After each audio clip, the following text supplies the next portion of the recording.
Hey, hello everyone, my name is Chris and welcome back to another movie review. Today I'm gonna be reviewing Unbreakable, and as usual I'm quickly gonna go through the story of this movie to tell you in short what the movie is all about. Then I'm gonna share my opinions and thoughts about this movie, so in case you didn't watch it, one big spoiler alert across the screen, and yeah, just click away from this video and come back after you watch a movie if you want to. If you don't want to, you don't have to, it's totally okay, but if you really are interested right now in my opinions and thoughts about this movie, then stay with me till the end of this video and let's get started. Alright, so Unbreakable, it's a movie that's been released in year 2000, so yeah, I was only 1 year old when this movie got released. How funny is that? And basically the reason why I decided to watch this movie right now is because of the Glass movie that's been released this year. So Glass is a movie that puts together Unbreakable and Split movie into one movie. So we have characters from Unbreakable movie and their story, and the guy from Split movie, which was released in 2016, and Split movie was absolutely amazing, by the way. So yeah, I just don't want to watch Glass without watching Unbreakable first, because I'm not gonna get the story or whatever what's going on, because all of these two movies are connected into one, and they are all made by M. Night Shyamalan, which is absolutely great director. He has his own universe of his superheroes, which basically this movie is all about. So Unbreakable is also superhero slash drama movie, but not classic superhero movie that we are used to today, like Marvel Universe or DC Comics or something. No, this is just something completely different. Story of this movie follows a guy called David Dunn. He is a security guard at stadium, and at the beginning of the movie he survives terrible train accident, and everybody on that train dies besides him. Not only that he didn't die, but he didn't break a single bone, didn't had a single scratch, and nobody, even doctors, can believe that that's possible, and everybody starts questioning how is that possible. And then one day after he goes home from work, he finds the note on his car that says, when have you been sick last time? And then he goes to the guy that left him that note, and that guy is Ajay Price. Ajay, he's a guy who really likes comic books and superheroes since he was a little kid.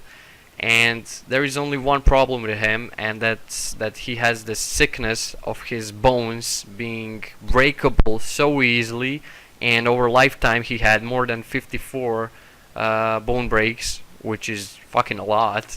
And I really like this character and how he talks about himself and that kind of stuff. And the thing is that he actually believes that David is some sort of superhero that's put on Earth to protect people. So he cannot be injured, he cannot be sick, anything. And then David, after talking to him, he thinks that he's crazy after he tells him that he's like some sort of superhuman. But then David starts later through the movie thinking about what Ajay told him, and he actually tries to remember when he was sick, and he has a wife. They still live together, they're not divorced, but they had some rough times, and he lives at the upper part of the house and she lives at the bottom part of the house. They have a son as well. He asks her, does she maybe remember when he was sick last time, or since they know each other? And then she says, yeah, we can't remember, like I can't remember either.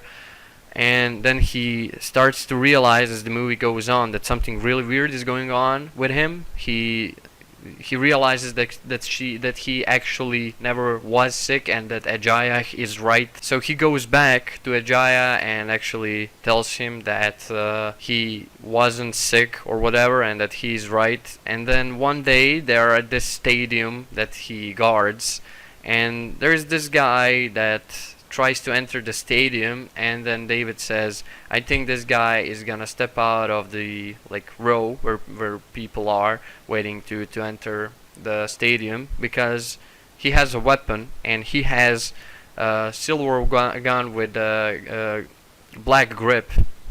And Ajay says, how do you know that? And he says, like, I'm just sensing it. I think I can sense those things. So he starts to realize that something really weird is going on with him, and that guy actually does exactly what David says. He steps out of the row and leaves. And he was really suspicious to David. And then Ejaya goes and follows this guy, and that's where he falls down the stairs. Following this guy, breaks his entire body. He ends up in the wheelchair, but he does seize the silver gun with a black grip, just like David predicted.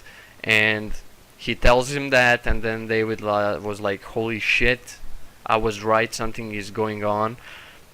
And then as the movie goes on, David again starts to sense things in some other way. For example, when somebody touches him, and he gets this kind of a flashback in his head that he can like predict the future and what's gonna happen with that person.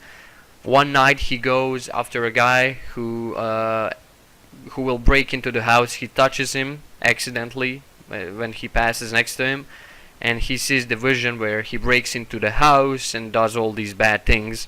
And David decides to follow him to actually, first of all, see if he's going crazy, or are those visions and things that Ejaya told him about him being a superhero true or not. And he follows this guy down the street and everything, and yes, exactly what he sensed when this guy touched him, that's exactly what happens. And then he goes and stops that guy from committing this terrible crime. And there is only one weakness through the entire story of this movie. David remembers that he only once almost died, and that's when he drowned in the pool as a kid.